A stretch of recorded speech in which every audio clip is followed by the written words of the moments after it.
dude. I think I'm gonna shave a goatee tomorrow. What do you think about that? Yes. Do you like it? Marissa hates it because she says it makes me look really old. But I haven't. You know how I used to always do like goatees and Yes. mustaches and like weird shit. I haven't done Yes. anything in a while, and I had this dream that I had a goatee, so I think I'm gonna do it. I think you should. Therese had a dream about you too. What was it? Was it bad? It was, dude. What the fuck? It was you cheated on Marissa, dude. Why, dude? Girls love having. Dude, girls always. It's just have, a dream. Girls always have dreams like that, and then they wake up mad at you. Yeah, that's happened. Yeah, that's happened. I think multiple times already.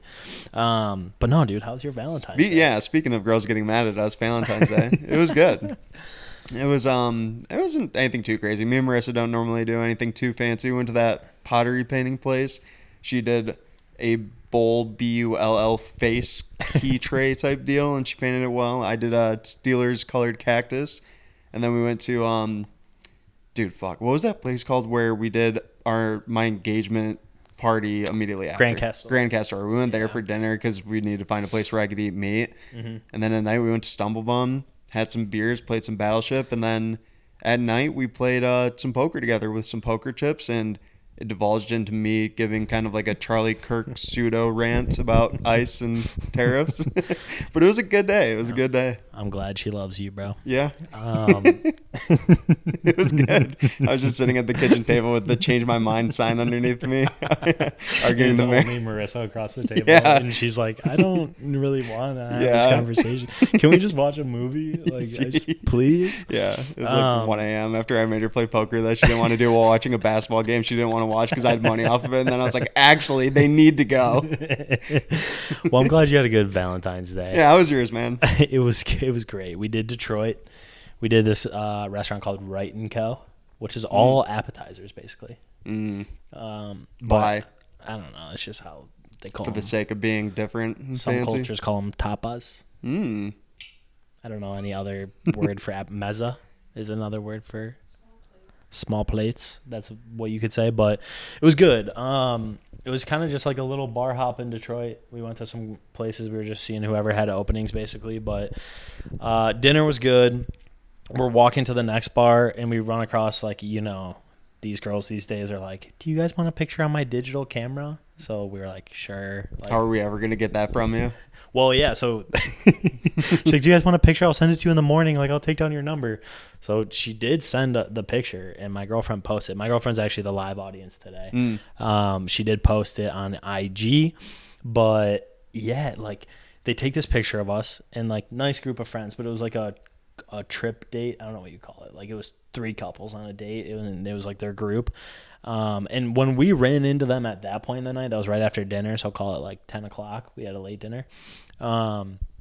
The guys were already fucked up. They were like trying to do piggyback rides, which you already know. That's like a telltale sign that like somebody's too fucked up. Do you remember when I did that with Pat in Nashville and he jumps on my back and I tried running and eventually like you could just tell my legs were like buckling underneath me and Pat bails off and I just like face plant and skid about 5 yards. Yes, on I do Broadway. remember that. I remember, was it you jumped on Noah's back too? I have like Probably. pictures of it. Yeah. That's a good point. That's how you know you're drunk. Yeah, it's a very telltale sign that's like I'm too drunk to be out in public right now.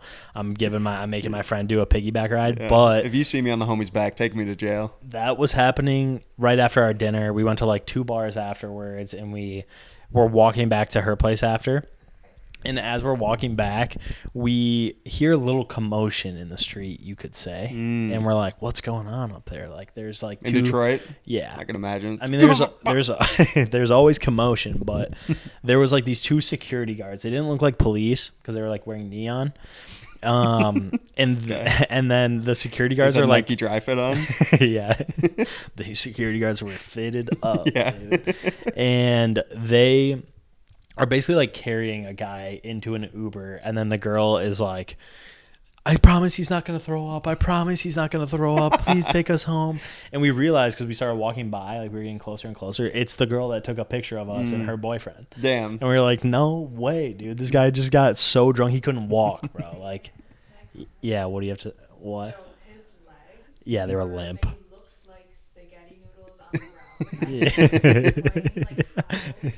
Yeah. His legs were, he was like flat to the ground. It was like Yeah. Yeah, just limp body. I'm He sure was- that Uber was stoked when a police officer was carrying this guy's limp body into his car while the girl's like, I swear to God, he's fine. Don't worry. He's not going to throw Yeah. up. Yeah. For those of you who couldn't hear my girlfriend, she was saying that he was basically flat Stanley legs, spaghetti legs out in the street. He was hitting a reverse fence bent. He was, dude. He was bending more than the fence bend every time. But that was basically Valentine's Day. After that, we just went back, had wine, had a good night. But like, it was just funny seeing like the progression of somebody else's night. Yeah. And I was like, yeah, aren't you happy that I didn't black out and cause a scene? And Come on. I'm not that bad. I could be that guy. I have been that guy, and I could do it again. Let's just be thankful Yeah. on this holiday that we have a great relationship. I normally don't like that, though, when you run in. I don't even know how to explain it, but you run into a couple that you see out twice in the same night because they think you're good friends if you see them again. That happened to me and Marissa when we went to Campus Martius for the holiday stuff, and this nice couple gave us their table or whatever, and they were leaving. We were like, cool. And then we went to our next place to go have dinner, and they're already sitting there, and they're like, you guys again. We remember you guys from back then. Yeah. They're like, we love this place. Have you guys Yeah. been here before? And I'm like, dude, I don't know you just because I talked to you once. I appreciate the table, but Right, I was just making small talk. They did tell us that they ran into Aiden Hutchinson at the place that they ate dinner at. They were sitting right Damn. next to him, apparently. damn, could So you they went to imagine some Hutch nice seeing place. that dude? He It's did. like, I'm making NFL money, and I have to be in the same room as this drunk piece of shit. Well, episode 29, right? Episode 29. I'm here with my friend Joe, who is going to need another beer at some point. Let's get a view of this shirt Can you going see on it? here. Yeah, we got, what does it say? It says- I believe I'll have another beer. So that's what I was saying. He's I definitely don't- going to need another beer. Sasquatch or Bigfoot, I guess, holding a six-pack. I don't really know what the shirt's in reference to. I found it at thrift, but I'm here with my friend Chris, who only eats the crust off of Pop-Tarts. That's crazy. I don't know why you do it.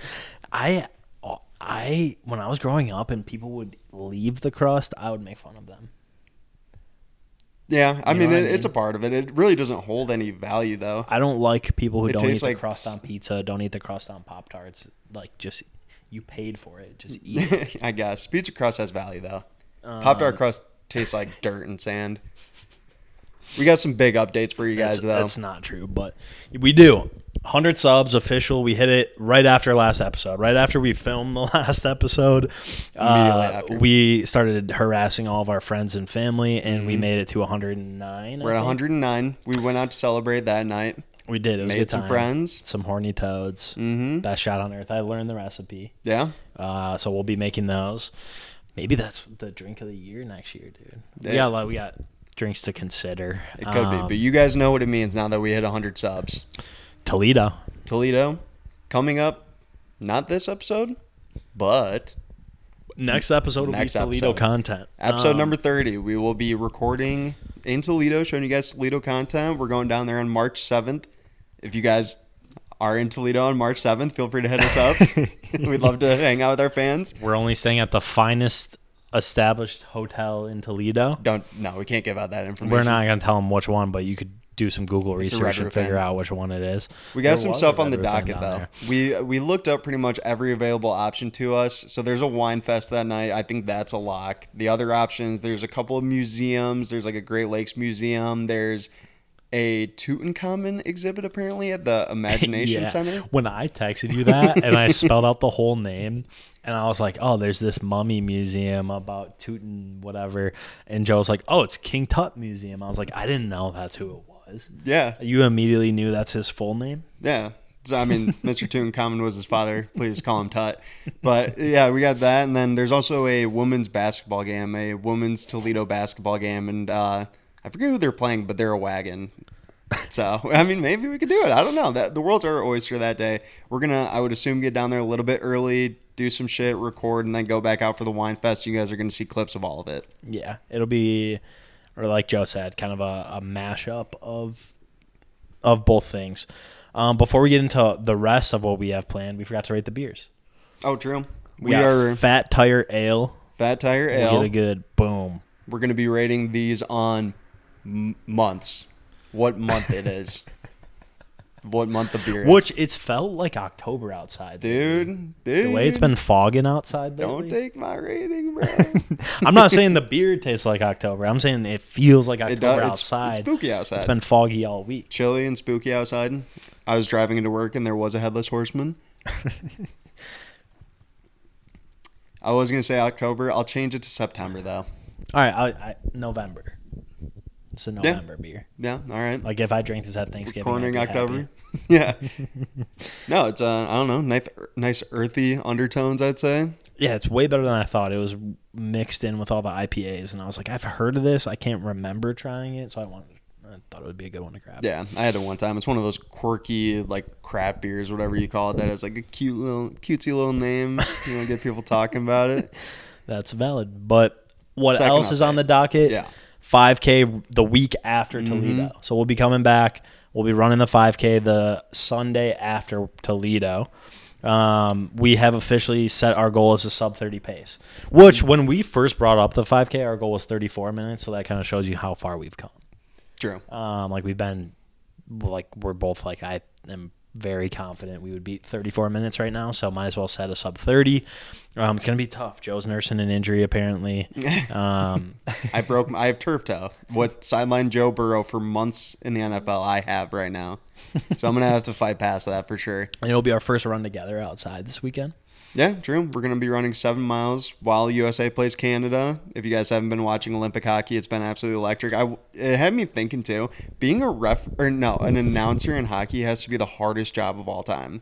Because it's all foreign names, and everybody's going on and off the ice like every 40 seconds. So how do you possibly keep track of who has the puck? Yeah, true. I've always wondered that about every sport. Like, they must just get a sheet in front of them that has every number, and then... Yeah, but they know it, like, instantly. At least, like, with the NFL... you know who should be on the field. Right. In NBA, there's a very finite number of people. True. It's like hockey has 9 guys going in and out, and their names are like Lev. And it's like, how do you just know that immediately? Namchikov. Yeah. Yeah. It's like all very Russian and whatever names. Yeah. So the last thing is Joe Day will be happening. We're going to bankroll that until it's a little bit nicer outside so we can play some basketball. But going back to the 5K, because me and Chris want to do kind of like a little quick fitness update. That 5K is 3 days after our weight loss challenge ends, and that will be when I can officially eat carbs again. So I think that's going to work in our advantage as well for our time. I think if I can get some carbo load in the system beforehand, our time's going to be great. Yeah. I was asking ChatGPT, like, how do I win this weight loss competition and run a sub 35K? And it was basically like, you have to pick one. And I was like, no, I'm doing both things are going to be true. How do I do both? I've been considering cutting off a few fingers to shed some pounds, but I looked it up and they don't weigh that much. I don't think it's worth it, honestly. That's like, I always think in the morning, I'm like, should I shower and like get all this snot out of my nose and then maybe I'll weigh in like 0.2 less? I don't think it helps at all. No. I don't think it does anything. I do the same thing. But so yeah, me and Chris, we just weighed in today. We have 3 weeks left in the competition. I'm down, I think, 15.4 pounds. So overall, I've lost 8.11% of my body weight since the beginning of the competition about. Yep. I'm right with Joe, basically. I lost 20 pounds, and I'm at about 8.4% since the start. We do have a guy that we got to catch in first place. He's at like 10 or 11%. Dude's honestly a monster. He's lost like 3 pounds a week at least. He's 30 pounds, dude. He's down 30 pounds. He started at 250. Yeah. Props to him. I don't know if he can keep it up, though. Like, he's been water fasting every week. This week was a 72-hour water fast. Yeah. Props to him. I would rebound hard as fuck if that was me. I would be, like, munching crazy on Friday, Saturday. Dude, he might die. That's what I'm thinking. He's gonna show up to the final weigh-in like that thing from SpongeBob that was asking for chocolate.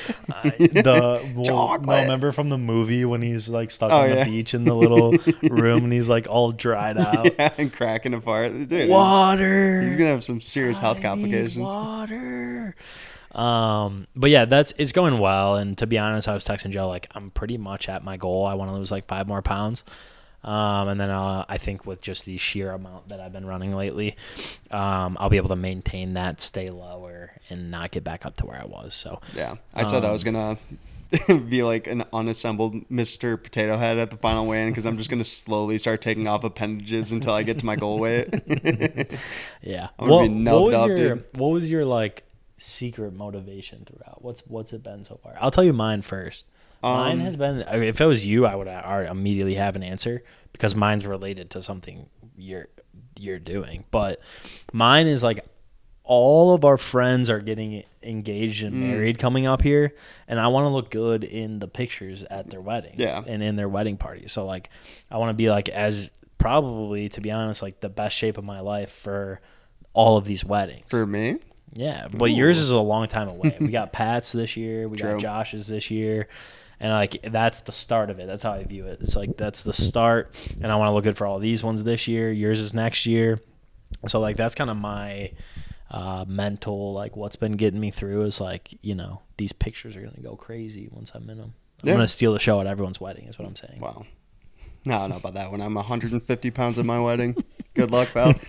No, I don't know. I think I've just always been honestly obsessed with being skinny. Even I vividly remember when I was in high school, every second of every day, pretty much, I would be sucking in to try and make myself look skinny. I think it was because I watched an episode of Full House where I think Michelle Tanner, or whatever her name was throwing on like a bunch of sweatpants and like a huge sweatshirt and sprinting on the treadmill until she passed out.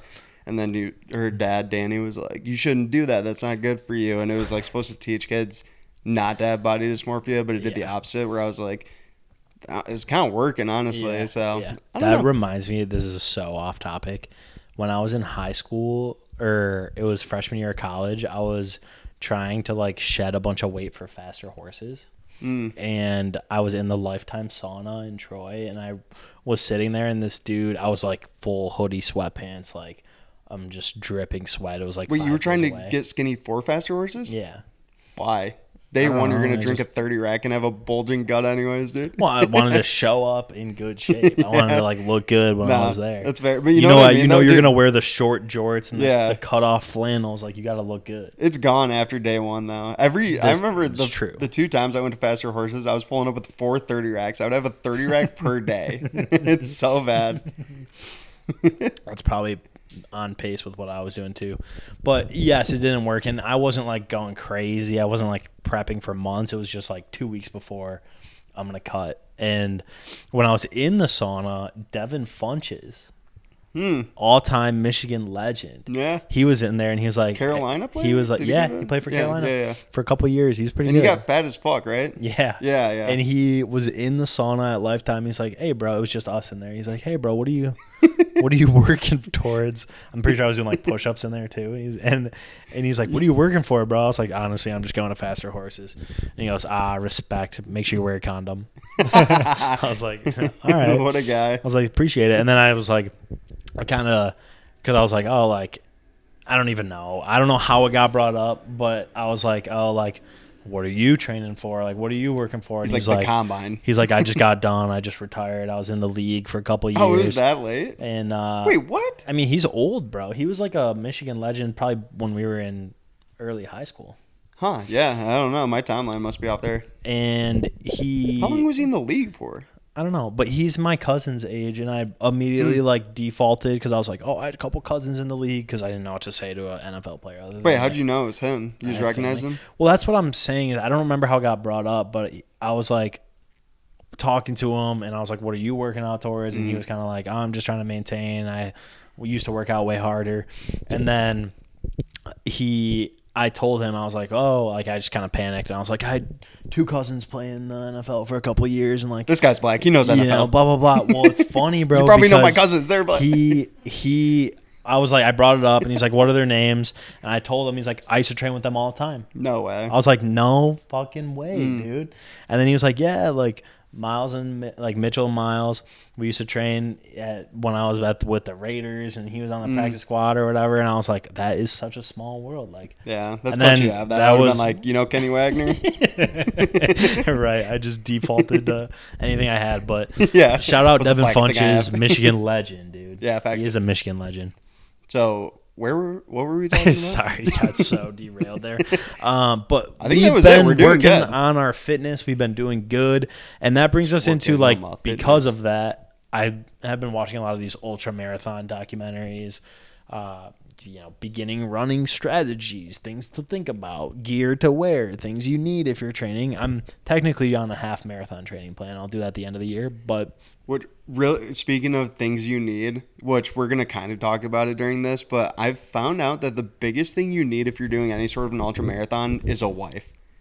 that's going to be in your tent, and when you get back, she's Yeah. going to give you new socks, give you pre-made is true. food, do like change your clothes, and like This is true. pump you up. If you like the guys who don't have that and they have to do everything, you're wasting so much time and energy doing all that It's stuff. very true. They're like the guys that don't are just sleeping in their truck bed, like Yeah.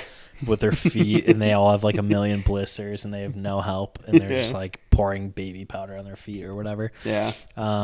But yes, It's always so funny to me too in the videos. The wife's being so nice, and she's like, "Please have a piece of beef jerky. You're gonna Yeah. die out there." He's like, "Get out of my face, bitch! I need to get back out there." Yeah. He's so mean. they're always just like shoving. I've watched some where their wives are like literally force feeding them like bananas. Like, Yeah. they're like shoving a banana down their throat. It's funny, bro. It's crazy to think about, but yes, like you do need a crew. You do need like support. You can't do it on your own, and that's what they all say too. It's like a NASCAR pit stop, honestly. It is, and it would mentally that'd be so tough to be running for 100 miles, and then every, let's say, 5 times or 6 times throughout you're stopping. And sometimes some of these you can stop for longer, some of them not. But the point we're getting to is today we're going to talk about the Barkley Marathon. Is it Barkley or Barclay? I don't know. Maybe I'm thinking the Barclay Center. Who knows? It was named after that weird guy in the documentary. Do you remember that? No. Who's it named after? Some random guy. They asked the guy who created the Barkley Marathon, and they were like, "So what's with this name? What'd you name it after?" And he goes, "Well, that's named after Bill Barkley." And then they pull up, and it's just like this guy sitting in a cornfield, and he's like, "I'm Bill Barkley, and the Barkley Marathon's named after me." And they're like, "Okay, I don't remember that part. They were like, "Why'd you name it after him?" And he's like, "He's a good friend of mine, and he's always helped me out, so it seemed fitting." And the guy's like, "Yep." And I don't know. It's no apparent reason. It was just some corn farmer, probably. Dang.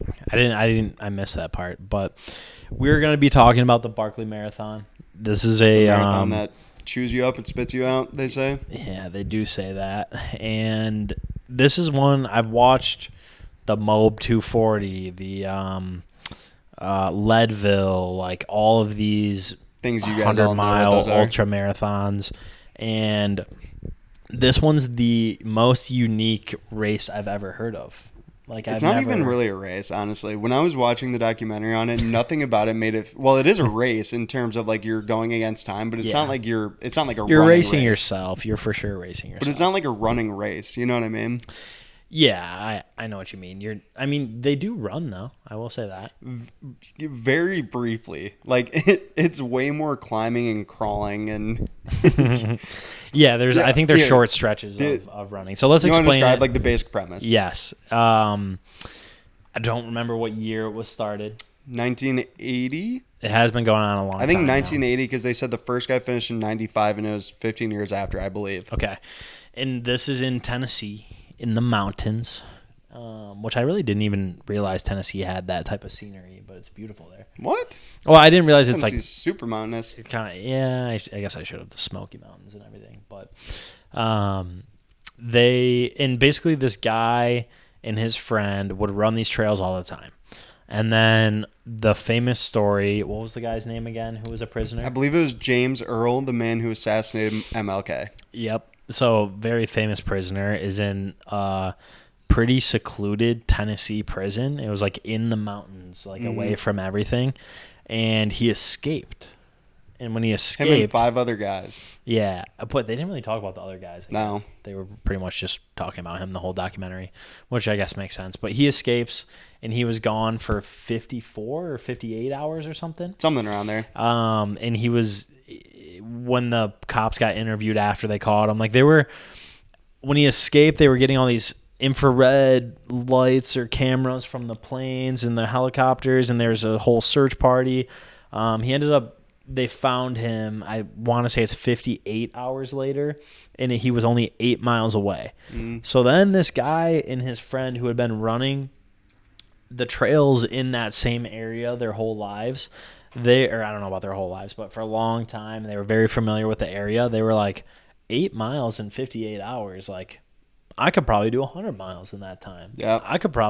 How far do you think you could run in that time? So that's kind of how they got the premise of 100 miles, 60 hours. I don't even know if they ran those trails. I think that they just like were in the trails. I think they like hunted and walked those trails. That guy did Yeah. not seem like he was a runner. No, he was. Was he? Yeah, he used to. Yeah, he was a runner, and he was. That's a lot of times in the documentary. He's like, I used to be able to. I used to. Oh, really? Yeah, Okay. yeah. The only He's just part old now. the only part I remembered from it, they were like, "Well, you said that you could run 100 miles in 60 hours. Did you ever do it?" And he goes, "Not even close." Yeah, yeah. But he knew that it was like. He was also very smart. He's a very weird guy. A lot He's of a people don't like psychopath. him. Yeah, a lot of He's people a don't like weird- him. He is a psycho, but he's very smart, like about the land, about like what people can accomplish, I guess you could say. He knows how to make it perfect torture, I'd say. That's But true.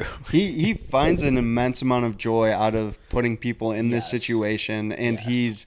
he's giddy when people get injured or give up. And he doesn't seem satisfied when people finish. It doesn't matter to him. He wants It just is people weird. to come Did and you- just try it and fail, and whatever happens, happens. Did you notice in the documentary he like fell asleep the day before it was almost over, and he like didn't even care at the end. He was just like, like where is everybody? Like, Yeah. where are they at right He doesn't now? give a fuck. Like, Which I just had that- to get some shut eye. The guy's a freak.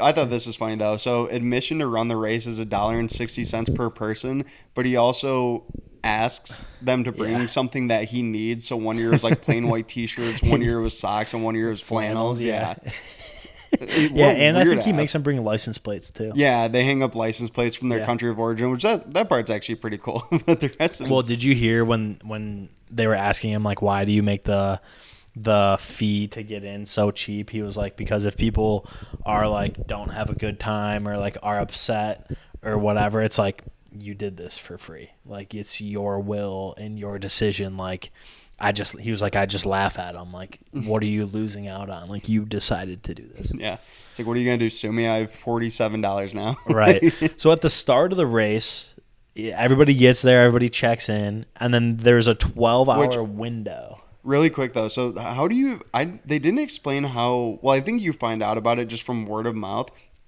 But to get accepted to do Yeah. it, don't you have to take an exam? You do. You have to take, which I don't know what's on the exam, but all the runners that got interviewed were like, I've never had to take an exam to run a race before. I didn't know you had to be smart. Yeah. It does seem like the exam, I don't know, they didn't really go into what the exam entails, but everybody who ran the race is not a muscular hardo, for lack of better terms. They're more of a smart Scrawny physiologist. Yeah, scrawny nerd is probably a better way to put it. They're all the kids I bullied in high school. That is true. They're like, I've been a doctor for 10 years, Yeah. and this has always piqued my interest.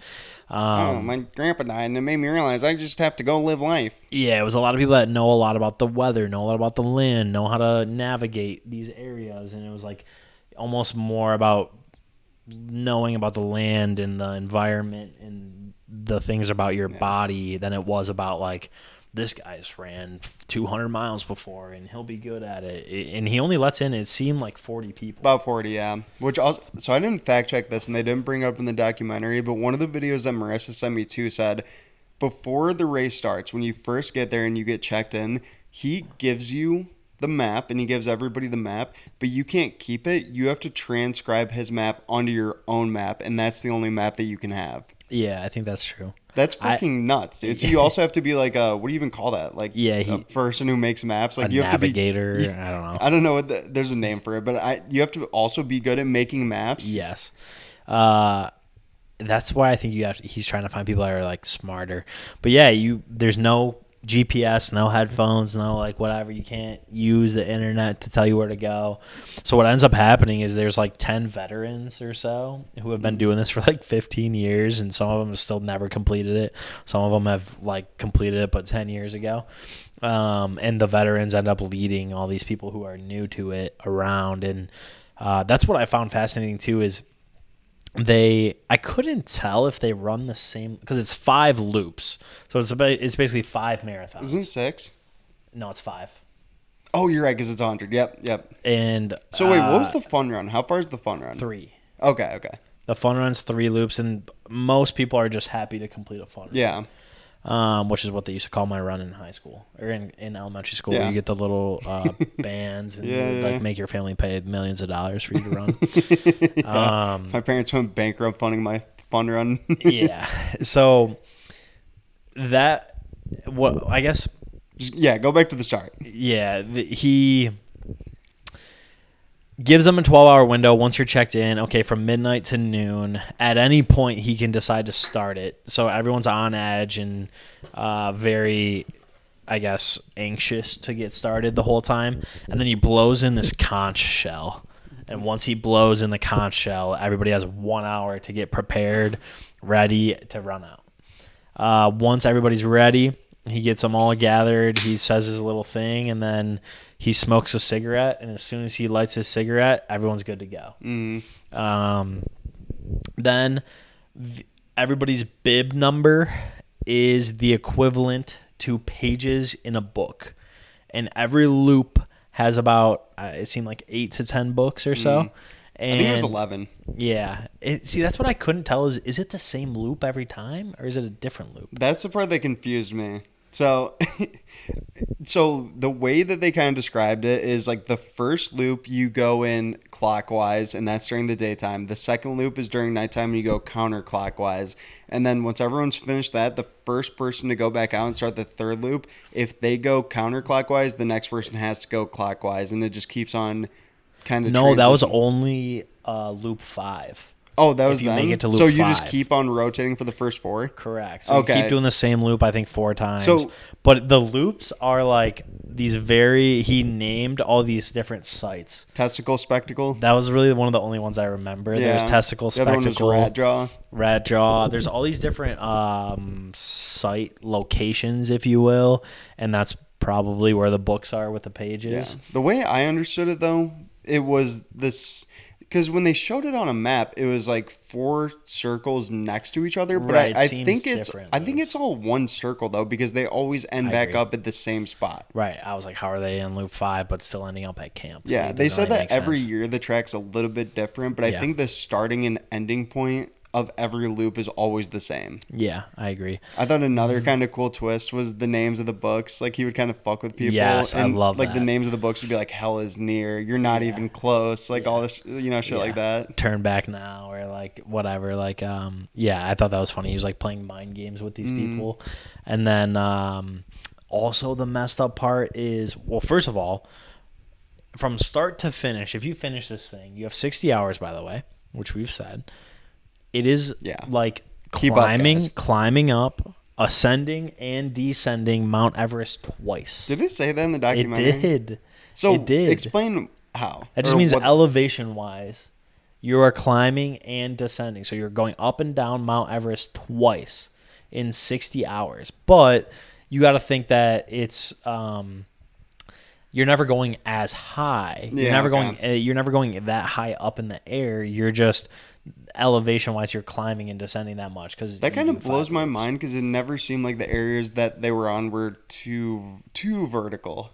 You didn't think that? There was people that were like, I almost just fell all the way back. It kind of was, but like when I'm picturing climbing Mount Everest, I'm almost picturing people like climbing up like a rock face, you know? Yeah, me too. Yeah, but there was like some fucking crazy parts in it. What were those things called? Like brambles, or I forget exactly what they were called, but like I don't thorny, either, really super thorny like bushes and stuff. And everybody's legs and arms and faces were just torn to shreds by these things. Yeah, bro. After lap 1, every single person came back and their legs are just bleeding and red, and it looks like they just got whipped a million times. Yeah, and it's like, a lot of people come back after the first one and they're like, I don't think I can go back out there. Yeah. Like, I can't survive. And then, and one of the parts was they crawled underneath a sewage tunnel almost, it looks like, underneath the prison. Yeah, you have to go to the prison. Which is like an active prison that for some reason he can allow 40 random people access into.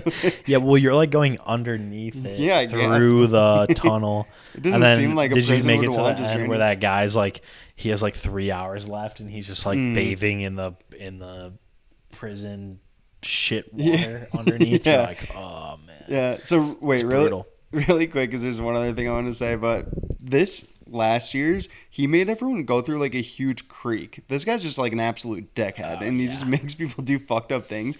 But so many people couldn't keep on going from this past year's because their feet were just so waterlogged. They had like trench foot. Yeah. And there was just only one dude that brought like trash bags to put over his feet when he did it. But another dude, his feet were so soaked, he just whipped off his shoes and just started running barefoot. He was barefooting in, bro. Yeah. But Oh, so man. yeah, like Chris's point said, a lot of people came back after the first one. If you come back after the first loop and you're like, I can't do it anymore, I gave it a good go, I did one, I completely respect that. But the people that blew my mind are the ones that got to like the third loop and then they came back and they're like, I just can't do it anymore. It's like, Right. bro, if you already made it that fucking far, just have the willpower to turn around. Yeah, they're in the dock. There's one guy, and you're like, he doesn't look too bad, and he's only got one lap left. It's funny when you say like it doesn't look too bad though, because the one guy said every loop burned 7,000 calories. Yeah. So we're just watching this in bed like, what a fucking pussy. But, they're going through like Yeah, the hardest exactly. thing they possibly could be doing. Yeah. Only other thing we didn't mention is, or I guess two things. One, every time somebody drops out, they play the Taps. taps. Yeah. Or whatever. How? Yeah. No, I was thinking like 2001. When Space somebody Odyssey, dies but- in the army. Yeah. And then what was the last? Oh, only 13 people have ever finished. Yeah. As of the time of that documentary, me and Chris have some conflicting reports about when that documentary came out, but Yeah, we don't really he thinks it was 2 years ago, but one of the guys had sideburns down to his jawline, which seems like a pretty early 2000s thing. I think to he was have, just a but- nerd. Yeah. But so one of the other parts I liked too was how when there was only a few guys left, how all of the other people that dropped out kind of banded together to help That them. was really cool. That was like my favorite part about it too. Is like everybody was working together, and then the interesting part too is one of the guys who finished in the documentary was basically following somebody the whole time. Yeah. I remember, and then The second guy and then, that finished, and he was like, and I that's would've what I made was it. saying. So like when you get to the last loop, the first guy gets to pick which way he goes, and then the next guy has to go the opposite way. So the first guy knew that there was going to be people, and then you know that you're going to cross paths with them at some point. Mm. So at some point on that loop, you're going to run by each other, and you're going to know. And that was like That's what I was thinking, because you could gauge, okay, who's in front based on like Yes. where you are in the loop. Yeah, and that would be like the craziest mental game. You have like basically a marathon that's like crazy elevation. You're going through all It's these like when we thorn did the Nugget bushes. Mile. True. It's like, You I know just- Chris is behind me. Yeah, you just know exactly where they're at. And I mean, the guy in the documentary ends up winning by like an hour almost, but Which he broke the record. but it was the That's first another time thing. ever that two people were on the last loop at the same time. 3. Yeah, there was 3. There was one guy that just barely survived. Do you think, though, that my theory is that they excelled way more than any other group because there was 50 cameras filming them? That's got to be an extra layer of incentive that would... Dude, if I, like... I don't know how to describe it, but like, I mean, if I You're like, if I I go to wouldn't the bitch gym out on a over a random camera. day and I'm like, I'm gonna run 10 miles, could I do it? Yeah, probably. But would I for sure do it if somebody was sitting there filming me the whole time and I knew True. a bunch of people were gonna see it? Yeah, 100%. True.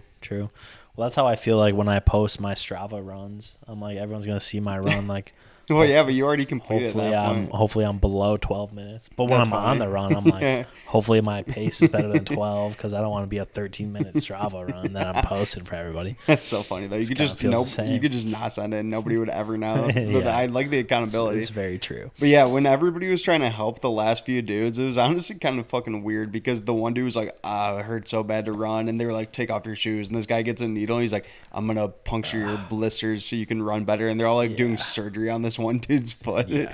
It was a little too close, a little too intimate for these dudes. It was a little weird. And that one is interesting because most of these ultra marathons at some point. Oh, that's the first one I heard of where there's a what do they call it? The cutoff, where like if you're running too slow, then they just tell you to leave. They just Yeah. tell you to like you're behind the cutoff, like you have to leave. I also thought it was interesting how, I don't know if this works like this in every ultra marathon, but how if you run faster, you have more time to rest and eat when you get back. Is that how it is in most of them? Well, you get to pick. Well, yeah, but like, I'm just saying like in principle, if you finish faster, like if you finish slower, then you have to go back out immediately. But if you... No. You get to pick. What do you mean? You always get to pick. How? They would give them the amount of time that they had. Like when No. he finished, he would say like, "You have 17 minutes. Are you going back out now, or are you going to take a break?" And then they would be like, "No, I need a break." Well, because this race there was the cutoff. is what Oh, I'm other saying. races don't have that. Most races do not have. Oh, okay, cutoffs. okay. Most races, it's like if you want to run 100 miles, like we'll let you run it however long you want to run it. I got you. Okay, But so, people like want a better time. yeah, So they're like, I'm not gonna sleep for 7 hours. I'm gonna sleep for Dude. 1 hour and keep going. the one guy that finished first, I think, said he only got 1 hour of sleep Yeah. in 56 hours. Yeah. What's Was that it the 1 guy hour that sleep finished gonna last? Was it the guy that finished last that was like, my maximum is 48 hours. I Yeah. get weird after that. After 48 hours, I get Which real he weird. was getting weird. He was rolling around in this shit water underneath the Yeah. prison, dude. I love. He was I think. freaking weird. I think like I do want to run a very long race at some point in my life. I want to experience what people say like when they run that far and they're like I've been hallucinating for 5 hours. Like I would love to experience that and just be like Yeah. like what's going on in the woods around me? Like what I'm hallucinating, like there's people around me. I'm running in a different race. Like I think that'd be crazy. What the fuck, dude? Maybe cool. I think it'd be like pushing your body to like the absolute maximum. I mean, it It's is. cool. It is, but I don't know. That doesn't sound like something I would enjoy personally. So let's talk about Spain, dude. All right. Yeah. How are we looking on time? You're good. You're All good. right. But so this Spain conquering the Aztec Empire and the Incan Empire. Columbus sailed the ocean blue in 1492, right? So this is Correct. about 20 years after that. I believe that these events are in the early 1510s, right? So this was when Spain was kind of on their conquistador shit, and they were trying to conquer a lot of shit in the name of Christ and in the name of the church. So pretty much if you told the king that you could go conquer somewhere and he gave you his blessing, you had the right to do that. But the first time that this happened and but Spain conquered the Aztec Empire, it was not what do you call it? Like it wasn't an approved conquering, Venture. right? Yeah. Yeah. So it started off when Cuba was kind of like a colony of Spain, and this guy Cortez wanted to go to the mainland in the Gulf of Mexico because he heard about this land full of gold and everything. And the governor of Cuba initially said yes, but Cortez was like kind of a hothead, so they started butting heads, and eventually the governor was like, dude, fuck you, no, I'm not going to let you go anymore. And before he could kind of strip him of his ships and his men, he rounded up everybody. He was like, yo, we're sailing out now. So he gets together, I think about like 190 dudes, and they go into the Mexican mainland, and they really didn't have a gist of how big the Aztec Empire was at that time. So just to give you like a reference, the Aztec Empire was formed somewhere around the year 1400 when three large city-states kind of banded together. They were all super powerful, and they were like, if we all come together and have one emperor, we're going to be way more powerful. So they all formed together, and I forget the name of the main city that kind of took main control, but it's modern-day Mexico City. So this is all in pretty much just think of Mexico. Okay. And so it's a huge fucking empire. It has about like 6 million people of it. And the way that they operated was they would go to different smaller city-states kind of, and they would say like, yo, we conquered you. You can do your thing. We're going to leave you be, but you have to give us taxes. You have to give us raw materials. You have to give us gold. But more importantly, they had to give them prisoners for human sacrifices. You know how the Aztecs were huge into that? Wait, they had to give them prisoners to sacrifice? Mm-hmm. Are you from, like, do you know Not- how the not Aztecs really, are? no. Dude, they would sacrifice. All I know about is Day of the Dead, and when my Spanish teacher used to put candy in my shoes. Yeah, so I think that's more so like after they embraced Christianity. But Shout out Senior Hughes. No, so I back think he then- definitely had a DUI in high school because he used to ride his bike to be my football coach. And we would always be like, why is he... Yeah, He did ride his bike everywhere, definitely but had a Dewey. it was like, why are you riding it through the grass a mile behind the parking lot? Like, can't you just drive and come coach us? Sorry to get distracted, but shout out Senior Hughes. I drink too many Coronas and did go in my lessons home. He was just a white is that how he fat guy. sounded? He was just a white fat guy. He was like the whitest guy of all time. Okay. No, so the Aztecs though they would sacrifice a lot of people because they thought that was paying good homage to their gods, and there were like historical accounts saying that in one day of worship to the gods they would sacrifice up to 3,000 people. So they Whoa. needed these city states to kind of give them a steady And these were kind of stream. like holidays that were like celebrated. Yeah, but they had a lot of holidays. Yeah. They were partying a lot and killing a lot of people. That's why tequila's from Mexico. Yeah, that is why. Yeah. But that's kind of how the Aztec Empire was ran. So when Cortez was kind of going down the Gulf of Mexico, he's kind of came across this first place and he was like, all right, pretty small, nothing too crazy here. And he ended up finding a Spanish kind of like, what do you call it? Like a deacon, I guess. He was like a holy man that had shipwrecked and landed upon there. And he was kind of like living there. And Cortez took him in because he knew how to speak the local language, right? Okay. Of the area. And then he's like, got this guy, he's going to help with translating. He goes a little bit further to another city state and he's like, yo, I'm trying to conquer the Aztecs. I know you guys don't like them. You want to be on my side? And obviously every other city state was like, yeah, we fucking hate them. We're down to help you out. And they're like, we'll help you out. And they gave him like a bunch of slaves. And one of the girls that was one of the slaves knew how to speak the local language that the deacon knew, but also knew how to speak the Aztec language. Playing both sides. So he got her. And so it kind of formed this language trickle down where Cortez would speak to the deacon, who would speak to the girl, who could speak to the Aztecs, and that way that was how he figured out how to communicate effectively. So that's kind of like a big piece of how he's able to do this. And so then he sails a little bit further. He finds like another huge city state that was getting like absolutely just fucked on by the Aztecs. Like they would come in all the time. They called it Flower Wars, where the Aztec soldiers would just come down and they would just like fuck everybody up and just take like 1,000 people and just bring them back to Aztec so they could get sacrificed. So obviously everybody hated them and they were immediately like, yeah, we'll join your guys' side. And so he uses like his translating to get these people on his side. And this is the point where the Aztec Empire or the emperor kind of realized, he's like, okay, I need to address this. But he was obviously scared because to him it was almost like an alien invasion where he's like, I don't know how many people they have. I don't know what technology they have, because he knew they had guns and they'd never had seen guns before. So he was like, I'm going to send some diplomats with gold and a bunch of shit to try and like, lather them up, like try and get them like, not too worried. Little bribery. But as soon as the diplomats showed up, Cortez just killed them all and took all the gold, and the emperor was like, all right, fuck, that's probably not good. And then Cortez was like, all right, but we know they have a shit ton of gold. Let's go sack the capital. And he starts marching, and then the guy's like, all right, let's run that back. But this time with more gold. And they show up, and Cortez is like, fuck yeah, more gold. And he just kills all of them. And he's like, just doubles down basically, because it's just proving that they have a bunch of gold that he wants. And the emperor's like, all right, they're about to be here. So Cortez pulls up, and the emperor like pulls out. So this is the weird part about Mexico City, because now it's all just land. But back then it was like an island where you could only get to it on bridges, right?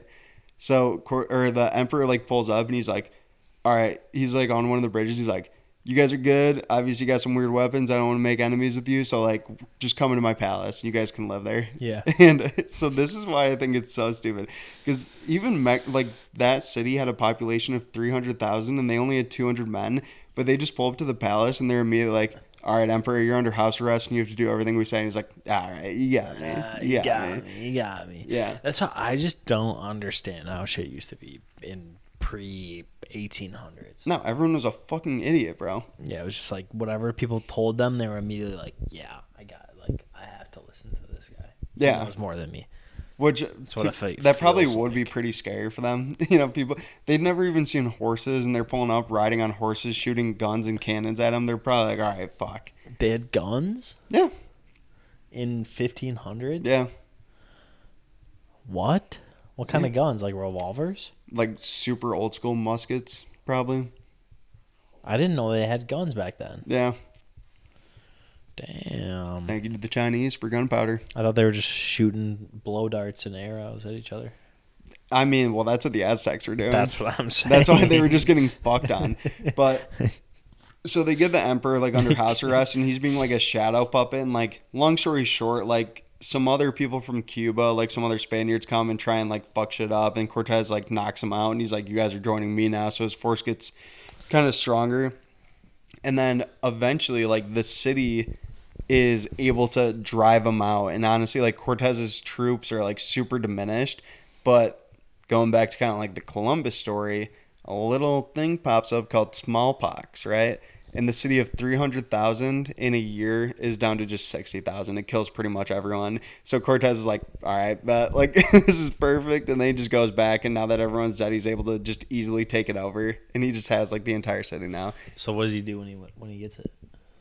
I mean, he just takes all the gold, goes back to Spain, brings all the gold, gives it to the king, and then he's pronounced like the commander in chief. Basically, they called it New Spain back then. New Spain.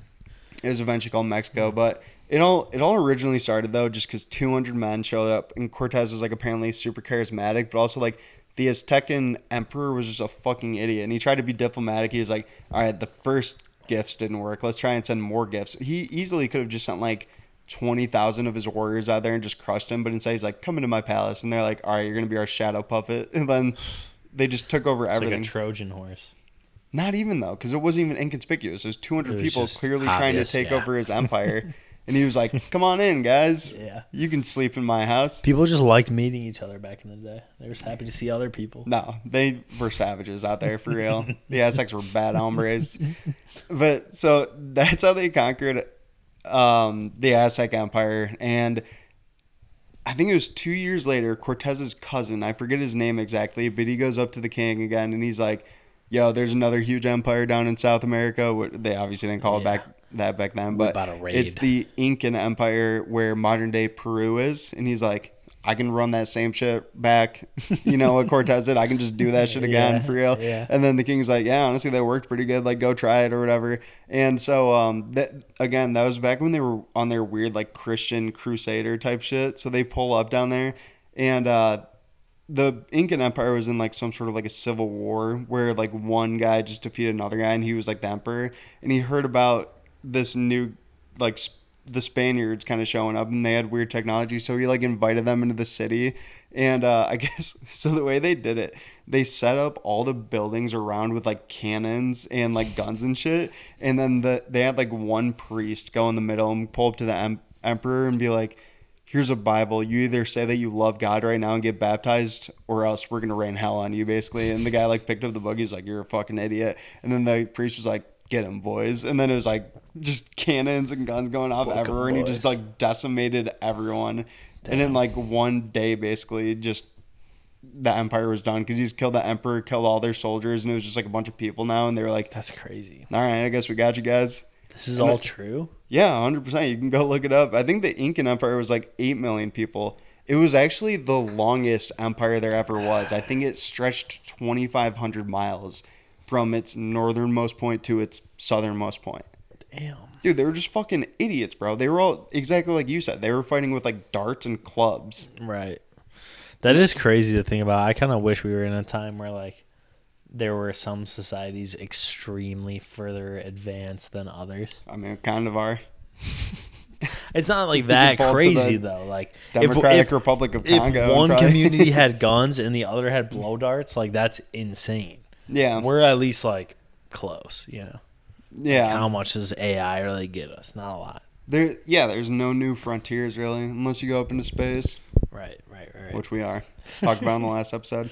I don't know. I just love that shit because how fucking these people were so fucking either stupid or arrogant, which is really weird too because you know they weren't stupid. They didn't have like the war technology, I guess, that Spain had, but they still had like Mexico City, for example. It was a beautifully constructed city. They had aqueducts. They had like filtration systems for their water, like all this different stuff. Like great. It was a great civilization. Like the Spaniards, literally, there's accounts of them saying when they pulled up to the city, it was like nothing they had ever seen before. Which you're talking about people coming from Europe, the most advanced place in the world at the time, you would think. Right. But it was actually, I think, at that time, that city was like the 5th largest city in the world. Like, I feel like you never think about it, but Mexico and South America was actually popping the fuck off. Yeah. Because you picture Native Americans in North America, and they're all just like stupid idiots with bow and arrows riding around on deer. Yeah, sitting around campfires telling stories to each other. About the moon god, but then dude, carving in mountains. It's like cavemen. It's like next level cavemen, basically. Not even though, they were pretty much just cavemen. But then the Aztecs and the Incans, dude, they were fucking balling out, and they had huge empires. I guess I didn't really know that. It's crazy to think about. Interesting. So anyways, that's pretty much it. Cortez, shout out. Yes. Mexico wouldn't be what it is today without him. I don't know if that's a good thing. Yeah, do you think they'd still have as many resorts that they do? They would be still a tourist city without Cortez? No. No, they were bad guys. You think they'd run this shit? You ever seen the without movie Cortez? Apocalypse Now? Apocalypse Now? Yeah. No. Dude, I mean, well, there's just, look up when you get a chance, and also this goes for you, chat, like, the Aztec human sacrifice rituals are absolutely I do go. Maybe we'll do a future episode on some rituals and like it's it like could be super barbaric, like it could be taking a cool off everyone's skin and like making them still be alive and like flying that's them around. crazy. Yeah, it was fucked up. That would be a cool episode though. It's like old traditions or like rituals or like whatever. True. But hey, that's gonna do it. Hell Chat. yeah. That's gonna do it.